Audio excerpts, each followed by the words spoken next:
In the bustling heart of the city, inside a skyscraper that pierced the clouds, worked a cleaning lady named Maria. Every day, she'd arrive before the sun, her movements slow but steady, a quiet presence in the high-powered world of finance that buzzed around her. Maria wasn't just a cleaner. She was the building's unseen guardian, polishing away the day's grime, leaving everything pristine for the next morning. She took immense pride in her work. The gleaming floors and spotless windows were a reflection of her own dignity. But lately, a shadow had fallen over Maria.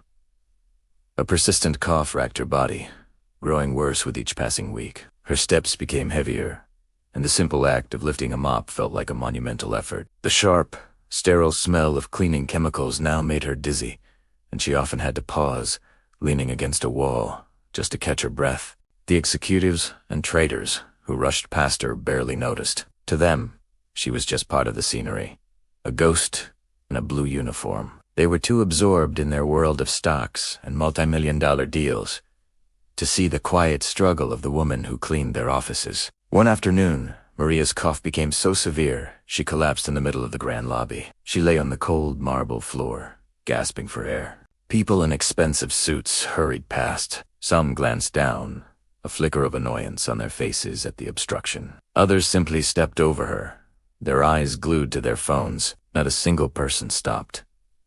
Not one person asked if she was okay. It was as if she were invisible, her suffering an inconvenient interruption to their busy lives. Just as despair began to set in, a young woman knelt beside her. "Are you all right, ma'am? Can you hear me?" The voice was soft, laced with genuine concern. The woman was Chloe, the daughter of the corporation's CEO. Unlike the others, Chloe wasn't dressed in a power suit. She wore simple jeans and a t-shirt, and her eyes, clear and kind, were fixed on Maria. Chloe had just returned from a volunteer trip abroad and was visiting her father. She helped Maria sit up, offering her a bottle of water from her bag. "Thank you," Miss Maria whispered, her voice raspy. I just needed a moment." Chloe saw the exhaustion etched on Maria's face, the deep, dark circles under her eyes. She noticed her trembling hands. This wasn't just a momentary dizzy spell. "You need to see a doctor," Chloe insisted gently. "Let me help you." She helped Maria to a comfortable chair in a quiet corner of the lobby and called for the building's on-site medic. As they waited, Chloe simply sat with her, offering a comforting presence that was more valuable than any medicine. The medic quickly diagnosed Maria with severe bronchitis, aggravated by the cleaning chemicals. He recommended immediate rest and proper medical treatment, but Maria just shook her head, tears welling up in her eyes. "I can't," she said, her voice cracking. "I can't afford to take time off. I have no insurance, and if I don't work, I don't get paid. My family depends on me." Chloe's heart broke. She couldn't believe that someone who worked so hard in her father's own building was treated with such disregard. The injustice of it all ignited a fire within her. This was more than just helping one person. It was about a systemic failure, a lack of basic human decency. "This is not right," Chloe said, her voice firm. "Don't you worry about a thing. I'm going to make sure you get the care you need, and I'm going to make sure this never happens to anyone else here again." True to her word, Chloe didn't just walk away. That evening, she confronted her father, Mr. Harrison, the powerful CEO. She described what she had witnessed in the lobby, not just Maria's collapse, but the chilling indifference of his employees. She spoke of Maria's fear, her lack of insurance, and her dedication to a company that saw her as disposable. Mr. Harrison was a man of numbers and profits, and at first, he was dismissive. "Chloe, this is a business," he said. "We have contractors for these services. It's not our direct responsibility."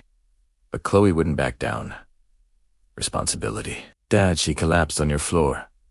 She cleans your office. She's a human being, not a line item on a budget. Is this the kind of company you want to run? A place where people literally step over someone who is suffering?" Her words, filled with passion and conviction, finally broke through his corporate armor. He saw the situation not through the eyes of a CEO, but through the eyes of his daughter. And for the first time, he felt a pang of shame. The next day, things began to change. Mr. Harrison personally went to see Maria.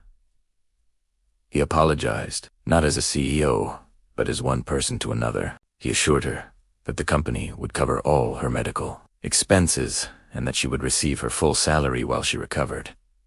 He told her job was safe. For the first time in weeks, Maria felt a wave of relief wash over her. The weight that had been crushing her chest finally began to lift. But Chloe's and Mr. Harrison's actions didn't stop there. This incident became a catalyst for a massive corporate overhaul. Mr. Harrison, guided by Chloe, launched a full review of the company's policies regarding all its contracted staff, the cleaners, the security guards, the cafeteria workers. They established a new program that ensured every single person working in the building, regardless of their role or employment status, would have access to comprehensive health insurance and paid sick leave. They also implemented mandatory empathy and corporate social responsibility training for all employees. From the mailroom clerk to the top executives, the message was clear. Every person who contributes to the company's success deserves to be treated with dignity and respect. The company culture, once cold and ruthlessly competitive, began to thaw. People started greeting the cleaning staff by name. They'd hold doors open, smile, and ask how their day was going. The story of Maria and Chloe spread throughout the company. It wasn't a dramatic tale of corporate espionage or market triumphs, but a simple story of human kindness. It served as a powerful reminder that a company's true value is unmeasured just by its stock price, but by how it treats its people, all of its people. Maria eventually returned to work, fully recovered and healthier than ever. She was no longer an invisible ghost. She was Maria, a valued member of the community. She still polished the floors with the same pride.